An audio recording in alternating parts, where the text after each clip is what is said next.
20 years ago, my grandfather was by profession. He was a traditional healer. In his youth, he was very brave. My grandfather's house was at the far end of the green village field. One day, some people hurriedly brought a girl to my grandfather's house at Wan Mao. My grandfather was not at home for treatment.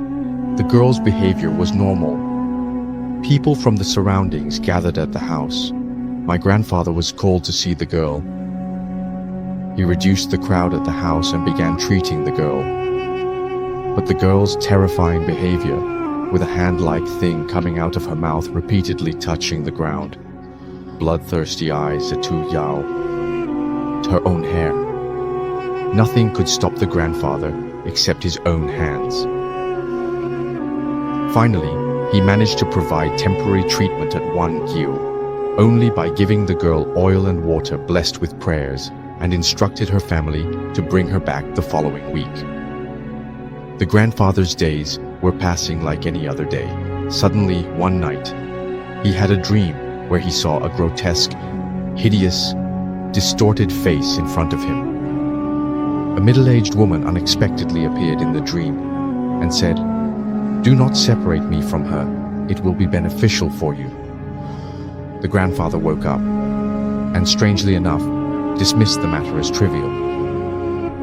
The very next night, my grandmother had a dream where a distorted female figure suddenly appeared and told my grandmother, "Tell your husband not to separate me from her in the morning." She shared it with my grandfather, and he told her, "It's nothing. You didn't sleep well. That's why you're seeing such things." He gave her some guidelines and told her to follow them before sleeping. Things were going well, and 7 days later, that girl was brought to them. The girl's condition was quite bad. My grandfather understood this well, and using his skills in traditional medicine, he examined the girl. There was a spirit, which was Wan Wo. When the woman informed her family, they entrusted my grandfather with her treatment. Grandfather knew a bit about these things, and after practicing traditional medicine for some time, he managed to expel the spirit. Little did he know that by expelling it, that spirit would affect my grandfather's family life. At one point, it would become a curse.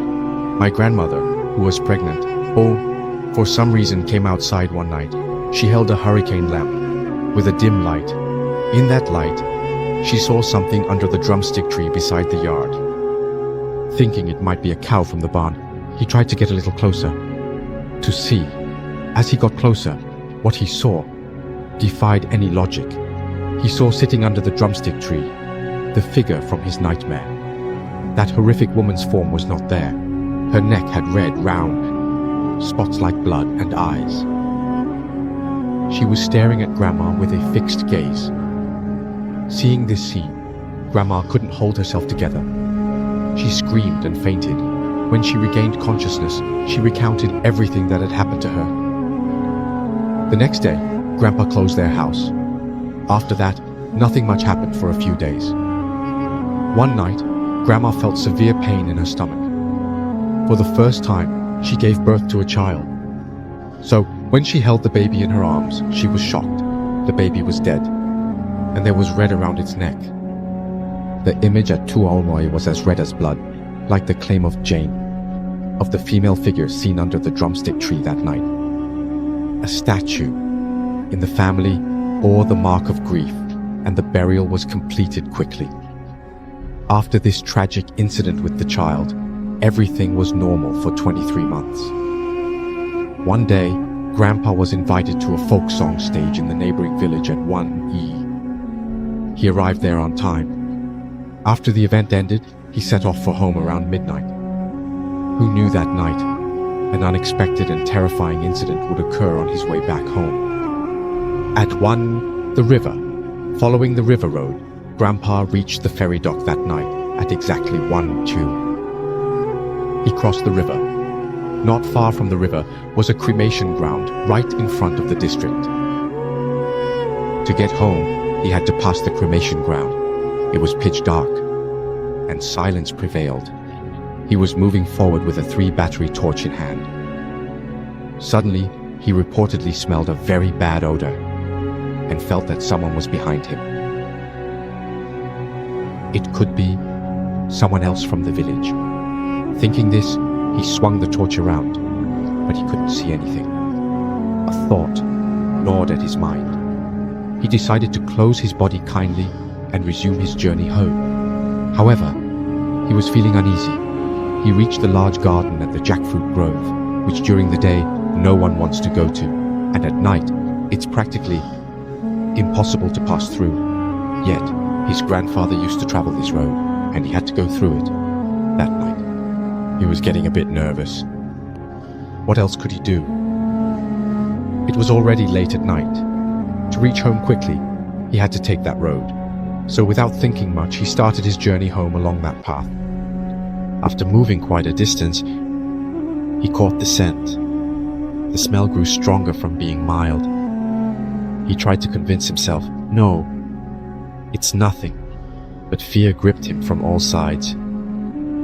Strange noises reached his ears from behind. He didn't look back even once, so he continued straight ahead with the torch. Suddenly, he felt as if someone was walking beside him, making a rustling sound, like walking on dry leaves. Unconsciously, his torchlight moved towards the terrifying garden beside him. What he saw in the torchlight might have been what awaited him that night. In the dim light, he saw something emerging from the broken soil of a nearby grave. He thought it might be a fox or something, but no, it was nothing else. It was the horrific figure from his grandfather's dream. Grandfather realized that something very bad was about to happen to him. Suddenly, the light fell from his hand and went out. Fear completely engulfed him. He felt helpless in the pitch darkness, unable to decide what to do. Then the female figure began to speak. "I told you not to separate me from him." The voice grew from soft to intense, as if it was coming closer. And what grandfather had anticipated happened. The figure grabbed him from behind. Despite trying hard, he couldn't free himself. He repeatedly remembered Allah and tried to separate himself from the figure's grasp. Nothing was happening, despite repeated attempts. The pressure on his chest felt like it was squeezing the life out of him. He became faint. Thinking it might be his last chance to survive, he tried to shake himself free from the thief's grip.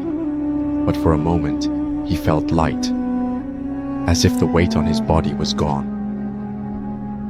He started running, not knowing in which direction or for how long. He only remembered seeing a faint light ahead, before losing consciousness. The next day, he found himself in his own bed, surrounded by many people. That's why everyone was looking at him.